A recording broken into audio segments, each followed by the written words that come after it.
প্রিয় অতীত, এক ঝঞ্ঝা বৃষ্টিতে ভিজে ঠিক দোয়েল চত্বরের উল্টো পাশে মেট্রো রেলের ছোট্ট একটি পিলার নিচে দাঁড়িয়ে তোমাকে লিখছি আমি।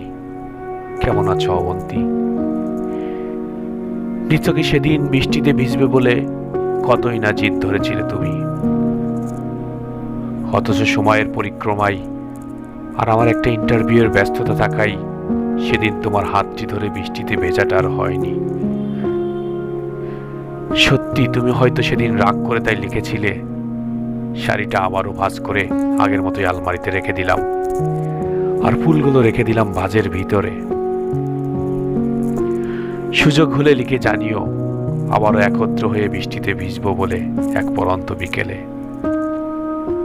তবে সত্যি সেই বৃষ্টিতে ভেজাটা আর কখনোই হয়ে ওঠেনি, বড়ই আফসোস।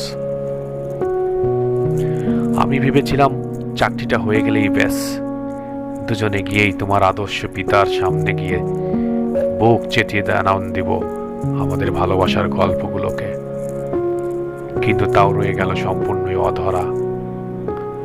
শেষমেশ ভাগ্যটাও যে এমনি করে ভিত্রি করবে তাও বুঝতে পারিনি। ইন্টারভিউয়ের ঠিক কিছুক্ষণ আগে মারাত্মক এক রোড অ্যাক্সিডেন্টে আমি আমার একটি পা হারাই। অতঃপর দীর্ঘদিন মৃত্যুর সাথে যুদ্ধ করে হাসপাতাল ছেড়ে বাসায় স্থানান্তরিত হই। ততক্ষণে অবশ্য আমি জানতে পারি তুমি কানাডা প্রবাসী এক ধনাঢ্য ব্যবসায়ীকে বিয়ে করে সেখানেই সেটেল হয়েছ। তাই সাময়িক কিছুটা কষ্ট অনুভূত হলেও বিষয়টিকে নিয়ে আমি দীর্ঘস্থায়িত্বের পর্যায়ে নিয়ে যাইনি। আর এর জন্য অবশ্য আমি কখনোই কাউকে দায়ী করিনি, বরং হাসপাতালে থাকা অবস্থায় কারো সাথে তেমনটা যোগাযোগ না হওয়ায় তুমি এ বিষয়টি জানতে পারোনি। ও আচ্ছা, এসব কথা বাদ দাও। দেশে ফিরেছ কবে? কিছুই তো জানা হলো না। আর সাথে থাকা ভদ্রলোকটি নিশ্চয়ই তোমার হাজবেন্ড হবে। ফুটফুটে বাচ্চা দুটোও তোমার, তাই না?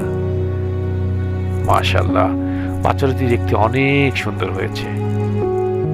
বিশেষ করে মেয়েটা একদমই তোমার স্বভাবের হয়েছে। বারবারই দেখছিলাম সে তোমার হাতটি ছেড়ে বৃষ্টিতে ভিজতে যাচ্ছে।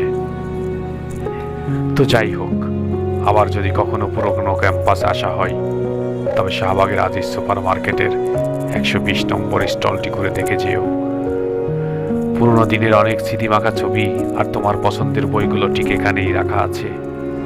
মন চাইলে তুমি পড়তেও পারো। তোমার জন্য অবশ্য কোনো অনুমতি লাগবে না।